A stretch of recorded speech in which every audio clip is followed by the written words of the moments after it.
आवाज जनतेचा, लढा सर्वसामान्य जनतेच्या न्याय व हक्कांसाठी। राहुरी फॅक्टरी येथे पुन्हा एकदा भुरट्या चोरांचा सुळसुळाट सुरू झालाय।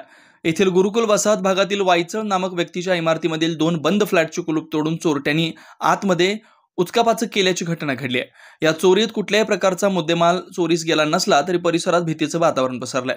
राहुरी फॅक्टरीतील गुरुकुल वसाहत भागातील वायचळ यांच्या इमारतीत विवेकानंद नर्सिंग होम आयुर्वेद महाविद्यालयीन तरुणी भाडोत्री म्हणून राहायचं असून त्या सहलीला गेल्या असता त्यांच्या 2 फ्लॅटचे कुलूप अज्ञात चोरट्यांनी तोडून आतमध्ये सामानाची उचकापाचक केली आहे। आज सकाळी विद्यार्थिनी सहलीवरून परत आल्या असता फ्लॅटचं कुलूप तोडून आतमधील सामानांची उचकापाचक चोरट्यांनी केल्याचं दिसून आलं। याबाबत राहुरी पोलीस ठाण्याशी संपर्क केला असता घटनास्थळी यावेळी police head constable Babasaheb Shelke, police Naik Bagul यांनी येऊन पाहणी केली। याबाबत राहुरी पोलीस ठाण्यात गुन्हा दाखल नव्हता।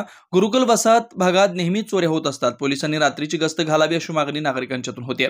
यावेळी गव्हर्नमेंट कॉन्ट्रॅक्टर गोपाल शिंदे, अरुण गायकवाड, सचिन जगताप, नंदकिशोर काळाने, ओंकार कोबरणे, मयूर घावटे, ॲडव्होकेट अजय पगारे, प्रज्वल गाडेकर, रवी पवार, तुषार राऊत, अभिषेक राऊत उपस्थित होते।